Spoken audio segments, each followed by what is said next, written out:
Hi, my name is Rick Rossi. I am one of the campus ministers here at BC, and on behalf of campus ministry and the church in the 21st century, welcome to the first Agape Latte of the semester. We're very lucky to have Professor John McDargh with us tonight. And before we begin, I want to say also thanks to Karen Kiefer and Paul Wendell and all the students on the C21 Advisory Council.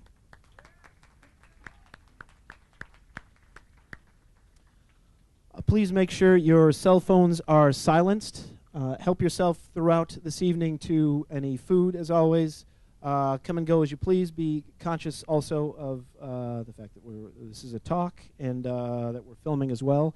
And as always, we would very much like you to be thinking during the presentation, certainly and afterwards. There will be time for question and answer, as always, with Agape Latte afterwards. So please be thinking along with Professor McDargh as he is speaking, and also amongst yourselves and with each other as well. Our big hope for Agape Latte is not just that we all come together and get spoken at, but that this is a conversation that continues well after this event. As I said, we're very lucky to have Professor McDargh with us tonight. He has been here since, I didn't realize, 1979, which may be before some of you were born, I'm not sure. He has been a part of, studied in the Psychology School of Education, School of Theology and Ministry, and as he's going to talk about, his background encompasses several fields. Right now he's a professor in the theology department.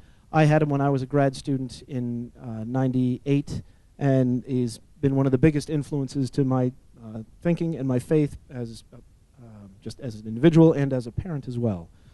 So please join me in giving a warm welcome to Professor John McDargh. Boy, what we do for one of those great T-shirts is what would Jesus brew? You know, great. Thank you for coming out on a cold night, a time of the season when things are heating up here. As Rich said, I did an interesting dissertation and study at Harvard that was, in the language of tonight's talk, on many boundaries. It was between the Psychology and Social Relations Department, School of Education, and the Divinity School in the Psychology of Religious Development. And so I move in a lot of those worlds of psychotherapy, pastoral counseling, where a title of a talk that says Crossing the Boundaries sets up all kinds of associations, like boundary violations and, oh my God, is this about clergy sexual abuse? And no. When I'm going to use boundaries tonight in the way that that word actually is the origin of the word Hebrew. Ibri literally means one who crosses a boundary, an alien, someone who's a sojourner.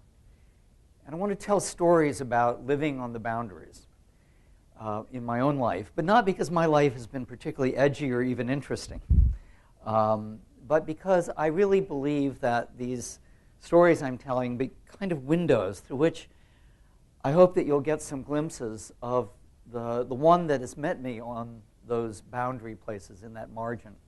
The black church is very wise. It uses the language of my Jesus. If you've had the great privilege of worshiping in the black community, they talk about my Jesus, by which they mean everyone has a particular relationship to the mystery of God that is manifest in Jesus. And I want you to meet that Jesus. And I brought a picture of him here. We'll get back to this guy here. But that's what's interesting about these stories of boundary crossing, because I actually believe that the God that we know in and through this itinerant, homeless rabbi who got himself executed in a most horrible way is a God who has a particular interest and care for all of us who find ourselves marginal. And I would suggest that that's everybody in this room to some degree, some of us to a great degree. I was talking today in the capstone seminar, I think, about the way in which at Boston College, to use an image I heard at my first AA meeting, folks are like the swans in the public garden. You know, on the surface, you know, we're just kind of cruising along, and underneath, we're paddling like hell. And except in those rare instances like the 48-hour retreat, where people begin to let the water become a bit transparent and we can understand how we're paddling like hell. We often experience one another as the folks who've got it made, right? Well, everybody else seems to have it together. I'm the only one who feels like, do I really belong here? Do you have that experience your freshman year? Like, they let me in by mistake. What am I doing here? God, they're all so smart, or also put together and also good looking, and who am I? So this night is for you, and that one is for you as that one has been for me. So I want to begin the story of life on the boundary by talking about a great-grandfather who I never met, my great-grandfather Reineberg. He was the son of Jewish hide peddlers from the Alsace-Lorraine. He'd become a shoeman in York, Pennsylvania. And then he fell in love with a German Catholic woman. And after the manner of the turn of the century, he had to either leave Judaism and convert to Catholicism or end the relationship.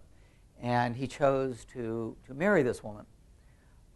Created a huge rupture in the family. Very, very painful rupture in the Reineberg family between his father, mother, and brothers and sisters who disowned him, and my great-grandfather. He had 4 sons, of which my grandfather, Jacob Reineberg, was one of them. And my grandfather, Jacob Reineberg, was one of these really amazing, dowdy guys who was like the ever-ready bunny. He just kept on keeping on, ran the shoe business for 70 years, died just short of his 100th birthday in my aunt's convent. But about 5 years before he died, at 95, he sent me a package. And when I opened it up, this was what was inside. There was no note with it, just this little package, and this. And this was his father's yarmulke. This is now almost 140 years old. And I pondered it a great deal, wore it for the first time to pray at the Western Wall in Jerusalem in 1987.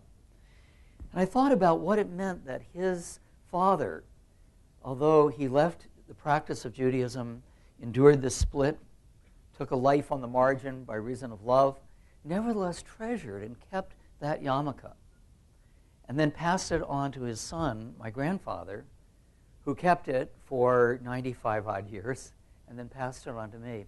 And for me, that's an interesting image of the way in which, though he may have become Roman Catholic, there was some deep loyalty or connection to his own tribe, his own people.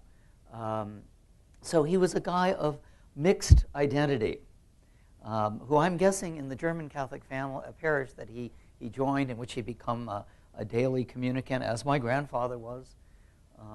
My grandfather was a guy who said, I don't drink, I don't smoke, I only loved one woman, I married her. I know what you're thinking, boring. But at some level, there is in his life that experience of marginalization, of being on the out and trying to find out who God is for him in the midst of that. And that actually happens to be a lot of the story of my family. My father, his grandfather, was a Scots hard-shell Baptist, didn't drink, didn't smoke, didn't dance. That was a big one. Observed the Sabbath. Many years later, I realized that part of my great-grandfather McDargh's rigidity is that he knew what it was like to be on the margin. His family died. His father died when he was fairly young. He had to support the family by himself. And so one way he coped actually was to invent a whole mythology about the McDarghs, that he was the only McDargh in the world, and he was going to begin a dynasty, and he called himself Harry John McDargh I. And my grandfather was Harry John McDargh II. My father was Harry John McDargh III. I'm Harry John McDargh IV. Now, it happens that, God bless Facebook and Google in this modern age, I discovered that, in fact, there are a lot of McDarghs. We're all related. We're all related to 2 brothers who came from Derry in 1728 and married 2 sisters in Lancaster, Pennsylvania, and then went to the frontier. But that was his way of dealing with a sense that somehow who he was and how he was and the shame around his own childhood had to be papered over. So, of course, what did my grandfather do? Born in that fairly rigid religious tradition. When he was a senior at Rose Polytech, he eloped and married a vaudeville showgirl, my grandmother, Eileen Bartram's all-girl orchestra. They eloped to Tupelo, Mississippi, and got married. My great-grandfather was apoplectic, never accepted her, but there you go. And then when my father, when he also became a Presbyterian, this was a big deal. You know, his father was a Baptist. He became a Presbyterian, which was already too liberal for my great-grandfather. And then when he met my mother in World War II, he became Roman Catholic. So there's a lot of movement in my family, a lot of mixed heritage. Maybe that's true of you. I used to joke that most Americans religiously are like Tiger Woods. I discovered I can't use that metaphor anymore because one of my students said, does that mean you're married to one religion but really sleeping with another? No, that's not. No. I meant that we're all kind of mixed up here in some interesting ways, as my own history will attest. So that kind of brings me to my own story a bit. And I want to say something about telling stories about our lives. Have you guys ever used MapQuest? I guess some people use MapQuest. I'm fascinated by the way in which if you pull out enough and you're trying to get, say, from here to Saugus or whatever, if you pull out, it looks like a real straight line. And then the closer you get to it, you discover that all these zigs and zags. I think one of the problems when many adults tell their lives is they give the pulled out version, and it all looks really neat and clean. And you don't get to see all of the turns and zigs and zags that you have to go in order to get anywhere in your life. And those are the kind of stories I want to tell, because on the surface, maybe I'm a little like my grandfather Reineberg, boring. I have only had 2 jobs in my life, 4 years in the U.S. Coast Guard, and then after my doctoral study at Harvard, I was offered a position here, and that was 32 years ago. In the same year that I began teaching here, I met my life partner. So I've had one partner and one real job as an adult. But I want to sort of bring MapQuest in a little bit and talk about some of the zigs and zags in that. Again, not because my life is interesting. I was looking at my wonderful family. I have a twin sister and a younger sister. And between my birth parents and my sisters, there have been 10 marriages, 5 divorces, and 2 deaths of loved ones. Their life and multiple job changes and so forth. They're a wonderful, enduring, complex family like many of yours. Mine, by contrast, looks a little white bread, but maybe not. So part of what it meant for me living on the margin is that I grew up in the South. I grew up in Georgia and Florida, and we were raised Roman Catholic, 13 years of parochial education. And I'm not one of those guys who has a little bumper sticker in his car, survived Catholic education or recovering Catholic. I had actually a wonderful experience. I know that some people had Sister Mary Godzilla. I never did. I had wonderful women religious, Sisters of Mercy and Benedictines, and in high school, a religious order called the Piarists in South Florida. But I did have the experience of what it's like to grow up where Catholicism is not the majority culture.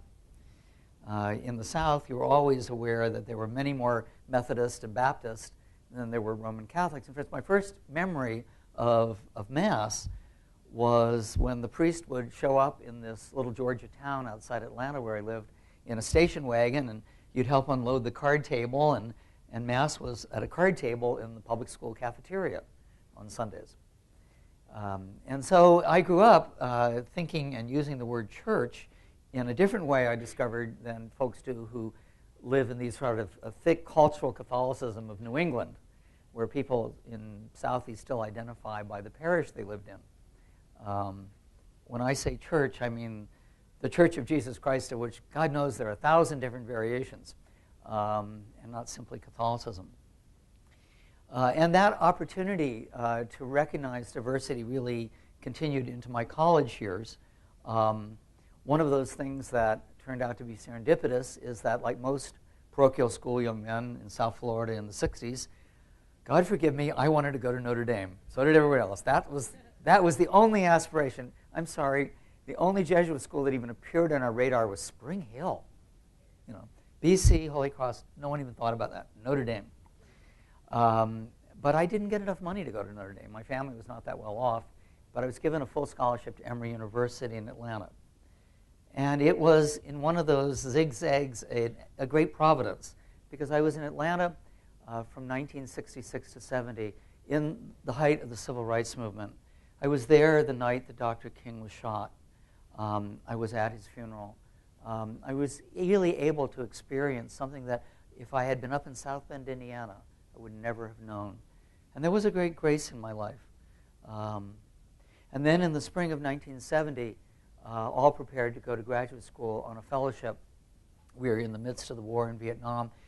Those of you who know American history, spring of 1970, what was happening in this country?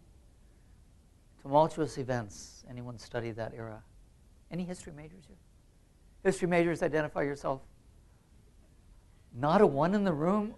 Okay, you're hiding out. Spring of 1970, Kent State, Jackson State, students protesting the war or protesting issues of racism, killed by police and National Guardsmen, the bombing of Cambodia, and then the lottery. Every young man in America knows where he was, of my generation, the night that one by one numbers were picked out of a bowl. And every day of the year, including leap year, 366 balls with a number on it. And that number was when you were going to go to war. And I had a very low number. And I struggled with questions of conscience about that. I spent a weekend at a Trappist monastery south of Atlanta praying the decision. Called my father and said, Dad, I've thought about this, I prayed about it. I will not serve in the Department of Defense. My father, who, like my mother, had been in World War II, said, I'm on the next plane. We spent a whole weekend talking about that decision.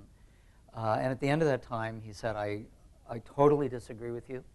We see this in a very different way, and I am convinced you're not just trying to save your hide on this. This really is a matter of conscience.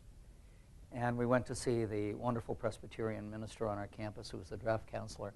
And out of that, actually, a kind of decision of conscience for me, because my options were very limited. They were prison or exile.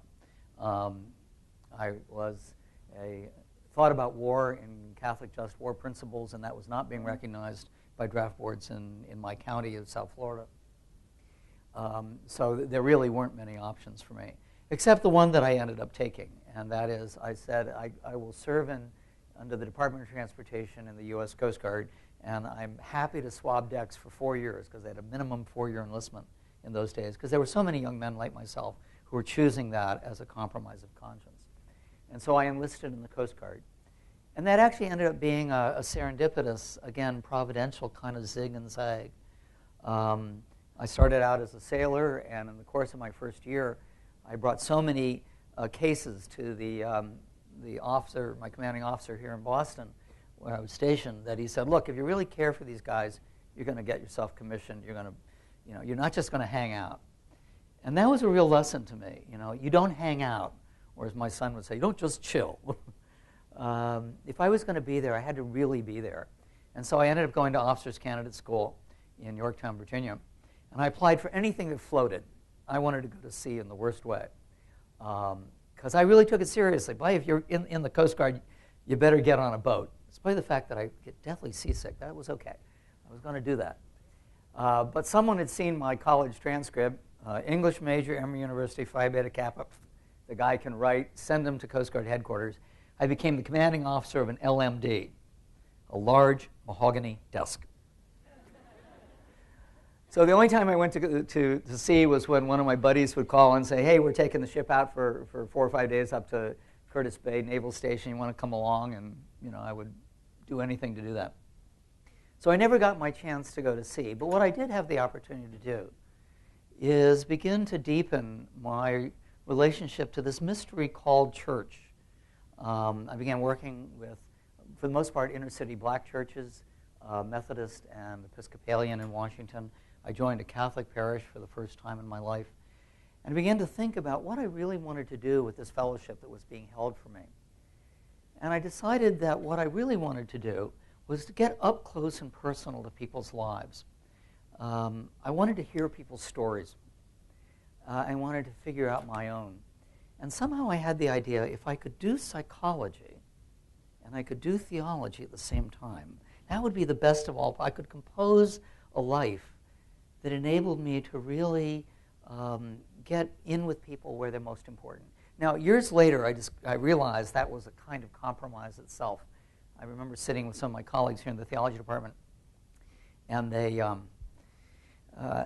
were telling their stories, and I realized that they were all former priests, either former Jesuits or Franciscans, and that they had become priests in order to become scholars and academics. I had become an academic in order to become a priest. I had become an academic because I wanted to be involved with people's lives in a way that was vital and was at the moments of decision, of discernment. And it's in many ways been a wise decision for me. It's been a life-giving path. So kind of moving this story on, the summer before I entered Harvard, I found another place where I was on the margin, another place where I also had to figure out where God was for me. It was a summer that I finally did something that I wanted to do. I had been the best little boy in the world. I'd been a great Coast Guard officer.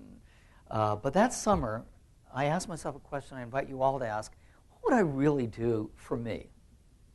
Is there some door in my life I've never opened or explored? And I saw a little advertisement for an improvisational theater workshop at the Arena Stage in Washington. I said, I have always wanted to act. Improv theater, how cool would that be? And so every night for a month and a half in the summertime, when I was done my work at Coast Guard headquarters, I went down and I was involved in this theater project, this workshop. It was the only non-professional actor there. And I loved it. It opened up doors for me. It opened up doors in my own interiority, my own affective life that I had never explored before. So, of course, that was the summer I finally fell in love. And the object of my affection was another actor in the troupe from New York, Michael. And we're sitting out on the roof of his apartment overlooking the Potomac. And the next thing you know, we're making out. Like, whoa. And I remember years later someone said to me, well, what was that like? And I said, the reason I never think about same-sex attraction as unnatural is I remember sitting there with Michael and feeling like I was a duck that had been raised in the Sahara Desert and was taken to the Mediterranean and says, oh, that's what web feet are for. That's why my girlfriend in college, that didn't quite work out. You know, I remember thinking, kissing, God, this is boring. And then, why do people make such a big deal? And then I realized, well, I was just doing it with the wrong person. You know. And there was something about the naturalness of that for me, my experience of congruence of that never made it a theological issue for me. That as I prayed about it, I realized there was something about this that was of God, even though there was a real price tag attached to that, as I came to discover. But that was the summer before I went to graduate school. I went to graduate school at Harvard. Had the experience of working with chronically mentally ill people at a day treatment unit, something I discovered that I deeply love. And then 5 years into at the end of that time, it was my last Christmas. I was totally out of money, but I had been offered a job at BC, tenure-track teaching position, to begin in January. But I did not have money to go home to my family. So I call this the home alone picture. And I was thinking, where do I want to worship on Christmas Eve?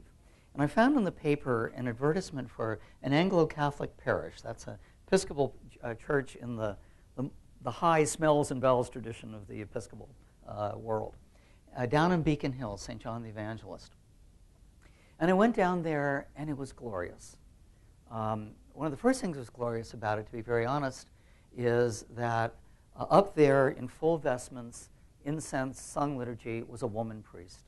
And I remember breaking into tears looking at her because I thought how perfect it is that on Christmas, when Mary gives us the gift of the body of Christ, this woman is giving me communion. So that was just incredible. But what was actually most incredible was what happened after the liturgy. It's now about 12:30 in the morning. Mass is over. It rolled on for an hour and a half.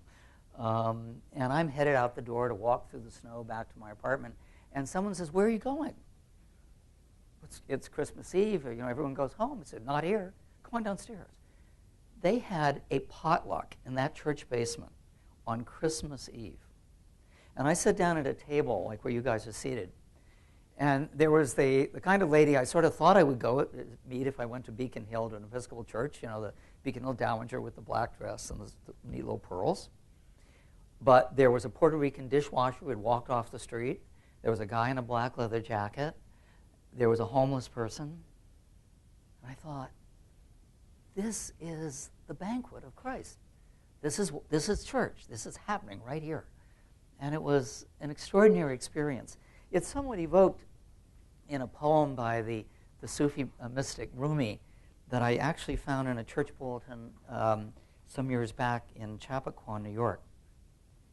"Come again, please come again, whoever you are, religious, infidel, heretic, or pagan.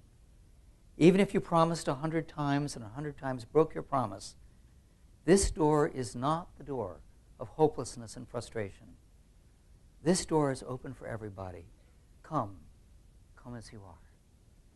And that, I guess, was the other thing that really struck me. The invitation to the Eucharist at that midnight Mass was, whoever you are, wherever you are on your spiritual journey, you're welcome to the table of the Lord. And there was something about that inclusivity that really struck a bell with me. Well, that was December 25th. December 30th, in a disco in Boston, I met a fellow who turns out was the person a mutual friend at Harvard was always going to get us hooked up with. And that's been my partner for the last 32 years. And that January, I began teaching here at BC. So same partner, same job. Now, I won't go into all the zigs and zags of what it takes to live together for 32 years, although I'll tell a big one of what we did in year 15. But I want to say something about what it was like then, a couple of snapshots from our life together that really have to do with finding God on the margin. We accepted an invitation from the Benedictine monks at Weston Priory to make a retreat with a group of Mexican Benedictine nuns in Cuernavaca. And this group of nuns do a wonderful service. They take North Americans and they introduce them to the Mexico you won't see if your idea of Mexico is pina coladas on the beach at Cabo. This is the Mexico from below. And many of you may already know that from the Borderlands retreats. And so we would stay with the nuns in their convent, and then every day we'd go down into a part of Cuernavaca, the Estación of the Barrancas, where you really see the hidden poverty of that city. And it was poverty of the sort that I had never seen before. And at the end of the day, you'd go back up to the convent, and you'd sit around and reflect on your experience. And these nuns did something very, very wise. They said, don't tell us about how awful this makes you feel. Don't tell us about, gosh, I can't relate to this. I'm so well off. Tell us what you know about this already from the pain in your life. And this is deeply wise. They weren't out there to make us feel like guilty North Americans. They were out there to make us realize that we are all more simply human than not. Well, Tim and I had no intention of coming out with these sisters. We thought, that's not relevant. But we thought, what do we know about this? And we realized the one place where, as educated white North Americans, we knew something about what it was like to feel helpless and hopeless over something that was much bigger than us, was what it meant at that point to be living at the epicenter of the AIDS epidemic. To have lost so many friends that at that point in the Eucharist when you're asked to pause and remember your dead, we couldn't get through it. And we started talking with them about that experience. And they were wonderful. They were so kind and receptive and interested and absolutely mystified. This was a human social reality that had not quite shown up on their radar yet. And they were wonderful. We would be out tromping through the countryside, and one of the sisters would fall back a little and say, "Perdóneme, pero yo tengo una preguntita. ¿Quién es la esposa en su relación?" That's to find out who majored in Spanish. Excuse me, let's just a little question like, who's the wife here? But it was asked with such respect, such curiosity, such genuine desire to know us in the same way we were trying to know them and understand their experience. It's a paradigm for me of what it means to meet one another out there on the margin, out there on the boundary. That requires me then to talk about another important boundary crossing in my life. And that is that I was doing a lot of work with people with AIDS. I was doing spiritual direction to men who were living with HIV/AIDS. And certainly by the time I had been doing that for 5 years, had probably buried more people and attended the death of more people than I'd ever imagined I would. And the particular Catholic parish, because after that experience at St. John the Evangelist, I went back to a wonderful Catholic parish, now closed in around Northeastern University. And that parish had been set up to do an AIDS healing service, which was a monthly service that the Congregational Church and the Episcopal Church had begun in the Boston area. And 2 weeks before it was to happen, it was going to be the first Catholic church ever to do one in the diocese, the pastor canceled it. Not, I'm convinced, because he wanted to, but because he was told to. And I was very, very hurt, and I was angry, and I was furious. And I said, I just can't go here anymore. And so for probably the better part of 6 or 8 months, Sunday morning would come, and I would worship at the Church of the New York Times and the cup of coffee. Sometimes I'd go to a little black Catholic church in JP where we lived. And this went on until finally my spiritual director, who was the head of an Anglican monastic order, St. John the Evangelist, now my bishop, Tom Shaw, said, look, Christianity is not a do-it-yourself proposition. I'm sorry, you can't be spiritual but not religious.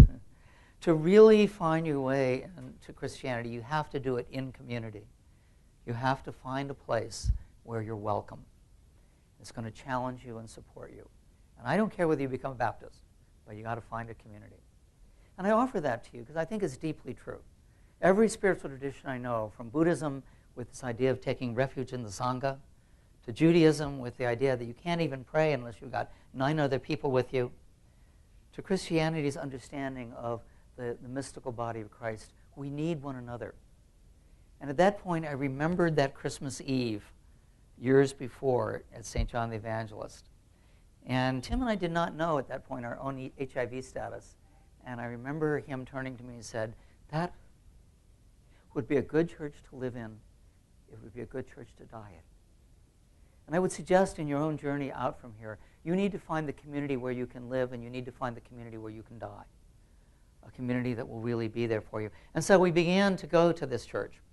And we've been going there for about 2 years when the rector pulled us aside and said, how long have you guys been together? At that point, we said, oh, it's about 13, 14 years. She said, you need to get married. You need to bring this relationship for a blessing to this community. You need to have it discerned. And we did that. And that was the step that enabled us to do the other major zig or zag in this life together. And that is about 2 years after that, we realized that what we had most wanted to do was to be parents. Now, it was Tim's idea first. He was an elementary school teacher and guidance counselor by background. I said, look, I already have enough kids in my life. I don't need any more. I love being in BC. I've got more generativity than I know what to do with.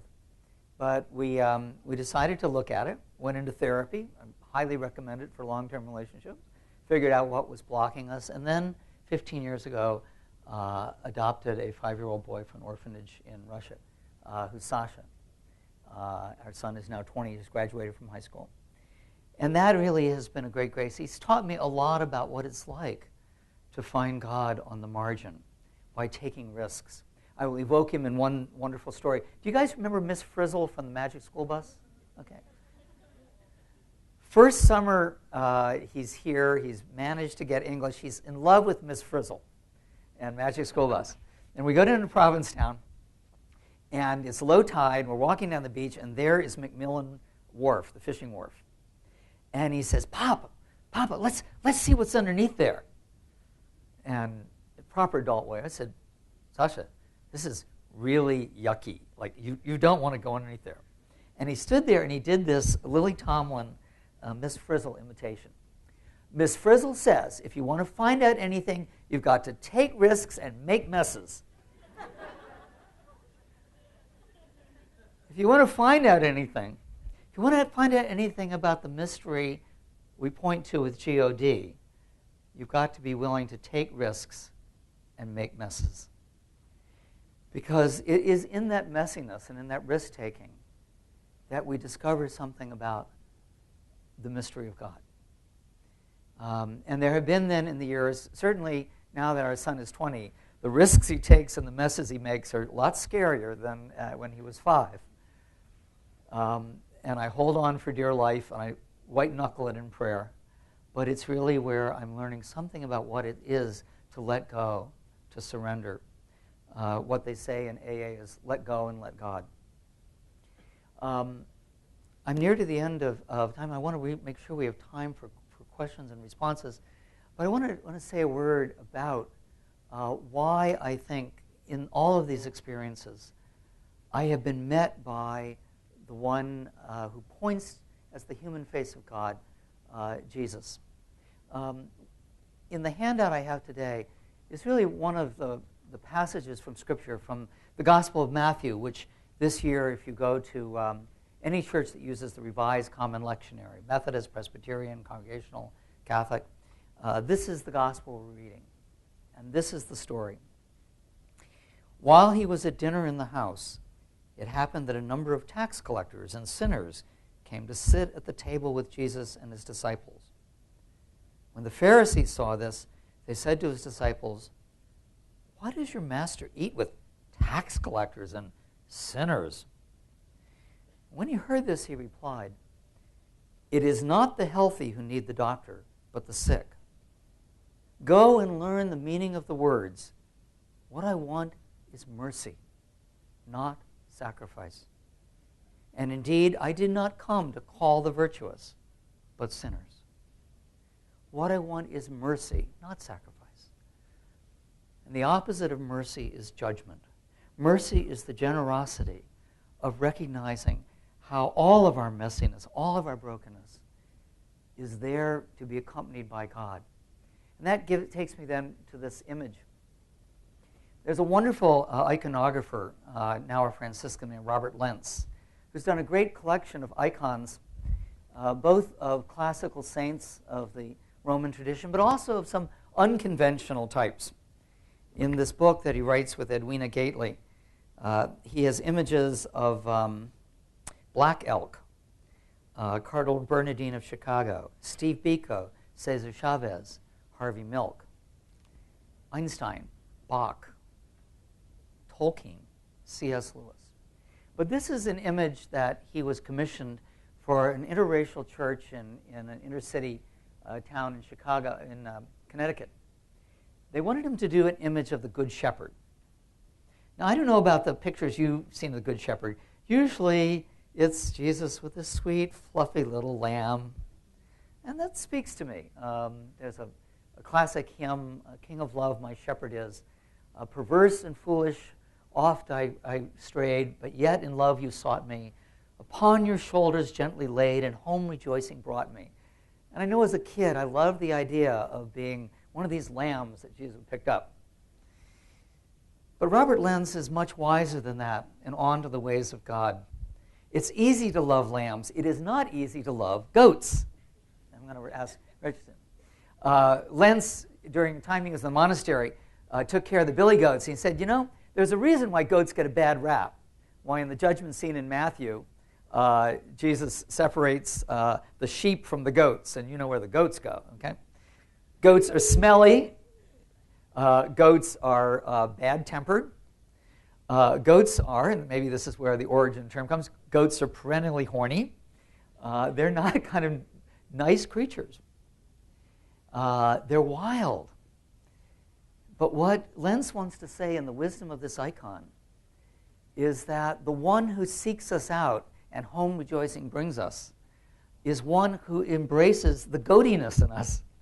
That part of us, as a men in a long-term psychotherapy group I ran for gay men from alcoholic families used to say, my stinky parts. The parts that if you saw that, you wouldn't have anything to do with me. To believe in the God of the Good Shepherd like this is to believe in a mystery that knows us through and through and loves us still and yet. And I'm still trying to be found by that mystery of God.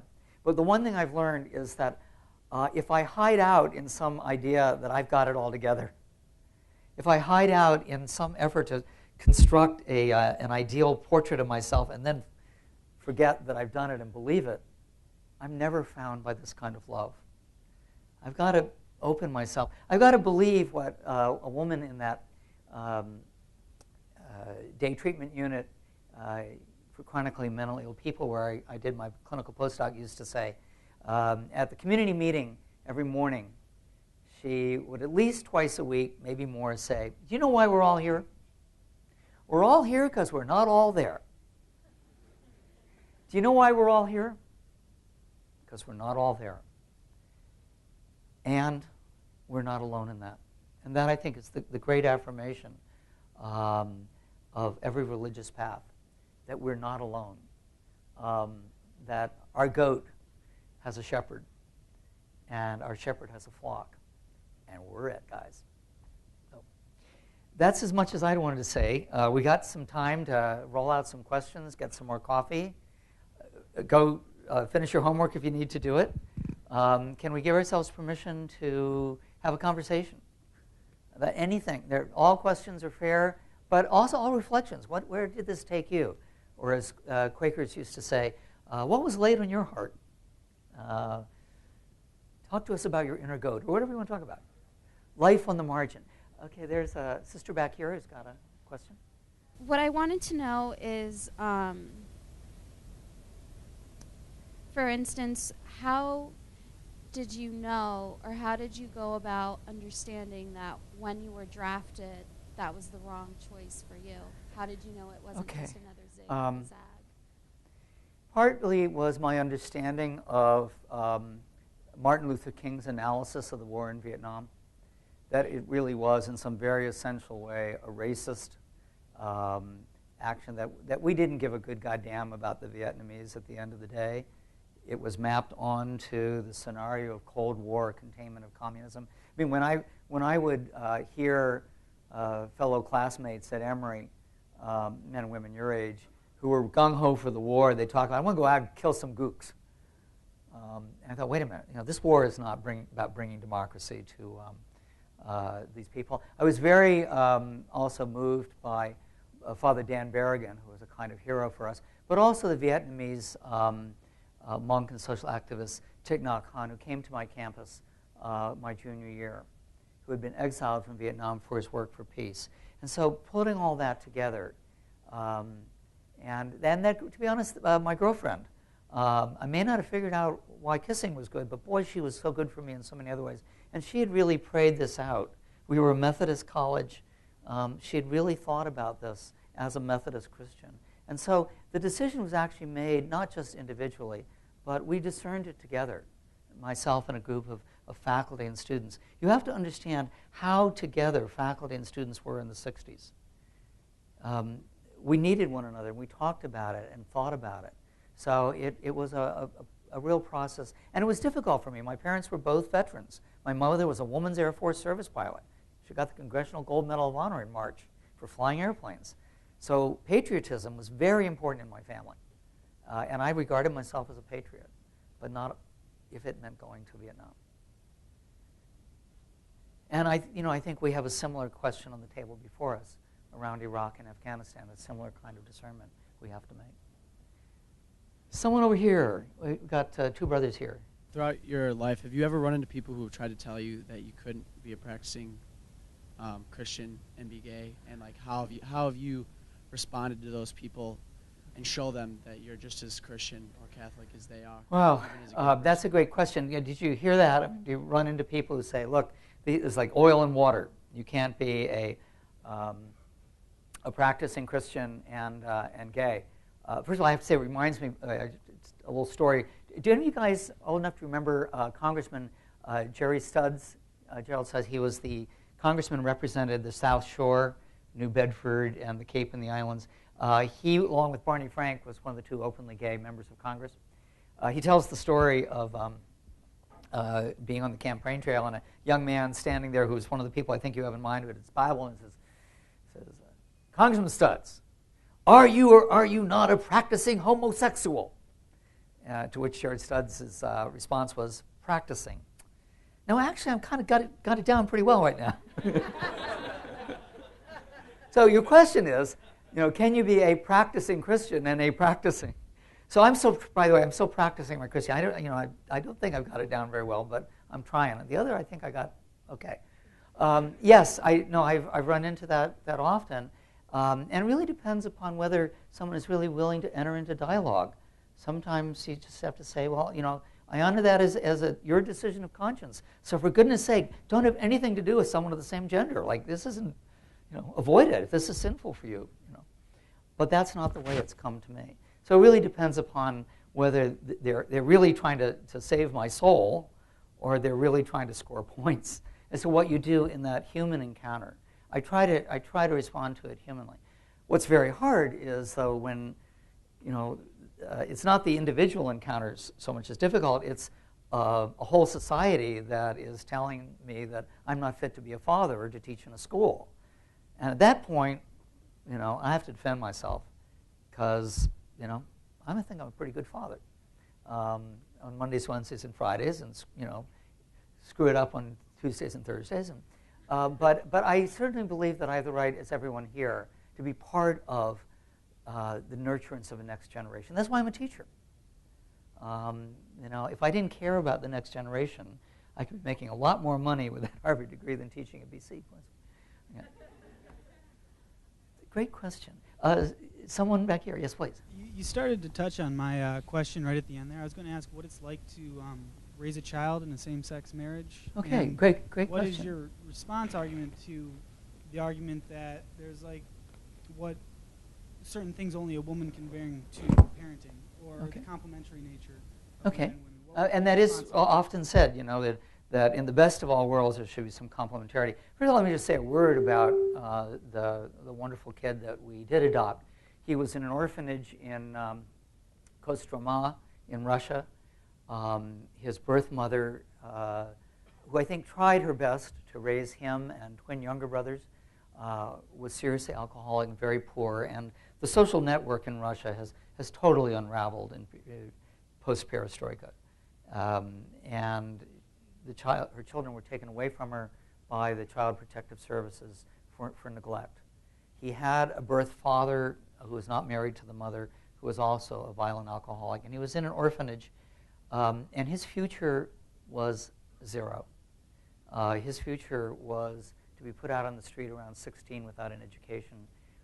He probably would have been dead by 30, either cannon fodder in Chechnya or alcoholism or some kind of violence. So I would have to say, that we've given him at least the possibility. Now, as all your parents did, you can screw it up. They've given you life, and you can choose it or not. And he's in that place like every other kid. What we have experienced is that it does take a village. And I have those wonderful sisters that I commented on who have been great aunts to him. We also educated him both at the Boston College Children's Center and then for 8 years at Cambridge Friends School. So he had a Quaker education where many of his teachers were gay and lesbian. There were many other families with 2 moms or 2 dads. And so that was quite normalized for him. In fact, he had been to so many lesbian weddings by the time he was in 4th grade, I think he was surprised that straight people got married. So on that point, I mean, we have typical teenage young adults tussles with him, but it's never over that. He actually thinks it's kind of neat, since he prides himself on being a bit edgy, that I got 2 dads. Yeah, they could be idiots sometime, but hey, this is kind of cool. So I think that he's doing quite nicely, and boy, is he heterosexual. It does convince me this really is hardwired. He's not converted to anything, We have more of a chance of making him a Christian than making him gay. Okay, other things that are on your mind? Yes, please. Do you still act? I'm sorry? Do you still act? What do you think teaching is? It's performance, right? No, I don't formally, but every now and then, like I went down to the Speakeasy stage to watch Nine the other night, and part of me is saying there, God, that looks like fun. I mean, I love to go to theater, but the most acting I do is to try to do a class when I realize I hadn't reread the text myself, and so how can I fake it through? And everyone's sitting there thinking, I haven't read the text myself. How you, right? How can I say something that sounds intelligent when I only got to the 4th page? Okay. We live by grace, right? Other things that are on your mind. Yes, please. Oh, yeah, don't use it. What was or is your conservative family's reaction to your sexuality? Oh, okay. They actually are really quite wonderful. My mother's first reaction, like mothers everywhere, is, are you safe? And, are you physically safe? Are you putting yourself at risk of being beaten up and so forth? And although I have been the object of some attempted gay bashing on occasion in downtown Boston, that was her concern. And then, of course, when the AIDS epidemic, she tried every discreet way of saying, are you practicing safe sex? Okay. My father had a more complex reaction, which he didn't let on to at first, and then came out that his issue had to do with this McDargh lineage. You mean there's not going to be a Harry John McDargh V? The great irony is that neither of my sisters have biological children, and my twin sister has stepchildren by a second marriage. So I'm the one who produced the grandkid, and my dad is fabulous about that. He's been a great grandfather to my son. Treats him exactly like the favored grandchild. So I'm very lucky, I think. I've been very fortunate. And I certainly know many people for whom that's not true. But God's been very generous to me in that. Great question. Anything else you might be interested in? Maybe take one more question, and then we'll make a run on the chocolate cake.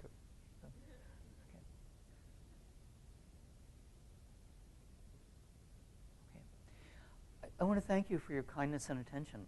And I want to congratulate, I think we should give another round of applause to Karen and Rick. This is the 5th anniversary of Agape Latte. How cool is that? So, all right.